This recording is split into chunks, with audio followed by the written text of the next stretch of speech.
न्याय मिलता है तो अच्छी बात है, अदरवाइज अगर हमें न्याय नहीं मिलता है तो हम थाने का घेराव करेंगे। और अगर उसने कुछ गलत किया था तो उसको गोली मारने का क्या राइट है कि पुलिस प्रशासन ने खुद उसको कहा है कि तू भाग। इस वक्त मैं सूरजगढ़ में मौजूद हूँ और सूरजगढ़ के नज़दीक ही मैपालवास गांव में गोली कांड के बाद में मामला है वो तूल पकड़ता हुआ नज़र आ रहा है। आज जो राजपूत समाज के द्वारा धरना प्रदर्शन किया जा रहा है, इनका कहना है कि मुख्य आरोपी रिंकू सिंह की गिरफ्तारी हुई थी, जिसके बाद में पुलिस उसको मौका तस्दीक करवाने के लिए घटनास्थल के ऊपर लेकर के गई थी, लेकिन वहाँ से रिंकू सिंह ने भागने की कोशिश की, पुलिस का ऐसा कहना है, जिसके बाद में पुलिस को उसके ऊपर फायर करनी पड़ी थी और रिंकू सिंह के पैर में गोली भी लग गई थी। लेकिन राजपूत जो समाज है उनके परिजनों का कहना है कि ऐसा कुछ नहीं था, ये जानबूझ के एक सोची समझी साजिश के तहत रिंकू सिंह के ऊपर गोली चलाई गई है। और जिसके बाद जो राजपूत समाज है वो धरना प्रदर्शन कर रहा है और न्याय की मांग कर रहा है। और इधर जो जाट समाज है वो भी पुलिस थाने के सामने धरना प्रदर्शन कर रहा है, उनकी भी न्याय की मांग और जो अन्य आरोपी है उनकी गिरफ्तारी की मांग वो लोग कर रहे हैं। आज जो राजपूत समाज से, जो करणी सेना से जो लोग पहुँचे हैं, क्या कुछ इन प्रदर्शनकारियों का कहना है, आइए जानते हैं। इस वक्त हमारे साथ शिलाजी शेखावत मौजूद है, जो राष्ट्रीय करणी सेना के राष्ट्रीय अध्यक्ष सुखदेव सिंह गोगर मेढ़ी जी की जो धर्मपत्नी है। आज मैम आप यहाँ पहुँचे हो, क्या इस घटनाक्रम पर मैं तो यही कहना चाहूँगी कि जो आज समाज जुटा है तो ये एक मतलब जो न्याय की लड़ाई होती है वो न्याय लेने के लिए हम लोग आए हैं। तो हमें अगर न्याय मिलता है तो अच्छी बात है, अदरवाइज अगर हमें न्याय नहीं मिलता है तो हम थाने का घेराव करेंगे। क्योंकि जो समस्त राजपूत लोग, मेरे भाई और बहनें बैठी हुई हैं, ये सिर्फ यही चाहती हैं कि राजपूत जो रिंकू सिंह है उसको न्याय मिले।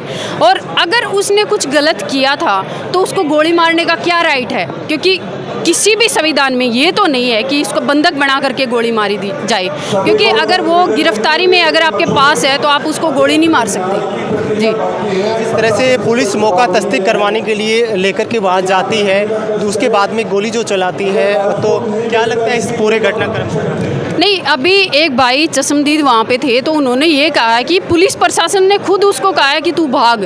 तो जब वो भाई नहीं भागा तो उसको ज़बरदस्ती भगाया गया कि तू भाग। जब वो गिर जाता है, गिरने के बाद उसके घुटनों में गोलियां मारी जाती है। तो ये किस बात का षड्यंत्र रचा गया और क्यों उस भाई को सज़ा दी गई? अब आज यहाँ धरना स्थल के ऊपर आप भी पहुँची हैं, क्या कुछ आगे की जो रणनीति रहेगी अगर जो मुख्य मांगे आपने जो रखी है अगर वो नहीं मानी जाती? देखिए, अभी हमें 2 घंटे का टाइम दिया गया है और 2 घंटे तक हम एक न्यायप्रिय कौम है और हमें ज़्यादा उग्र नहीं होते, लेकिन जब हमें उग्र कर दिया जाता है तो हम बख्शते भी नहीं है किसी को।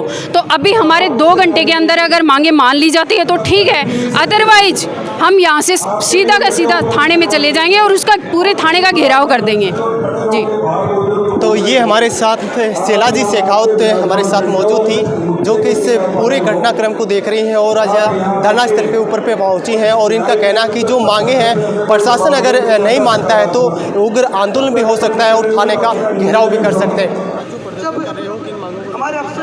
सबसे पहले तो मैं आपके मीडिया को भाइयों को धन्यवाद करता हूं, जो इस प्रोग्राम को आप लोगों ने लाइव चला करके पूरे भारत के अंदर, पूरे देश के अंदर, पूरे राजस्थान के अंदर दिखाया कि आज जो लड़ाई चल रही है वो एक न्याय की लड़ाई चल रही है। और इसके अंदर एक क्षेत्रीय कौम जो अपना आप में ये बोलते हैं कि हम जाट कौम हैं, वो जाट कौम इकट्ठा हुई है और उस जाट कौम का एक ही नारा है कि वो किसी भी कौम का मुलजिम किसी कौम का हो उसके हम खिलाफ खड़े हैं। आज जिस बच्चे के हत्याकांड हुआ, जिस बच्चे को गोली चलाई गई है, उसके अंदर जो 7-8 मुलजिम हैं वो हर जाति के मुलजिम हैं। तो उनको एक सज़ा दिलाने के लिए, इसके परिवार को न्याय दिलाने के लिए और सभी साथी हमारे यहाँ इकट्ठे हुए हैं। आज पूरी जो सर्व समाज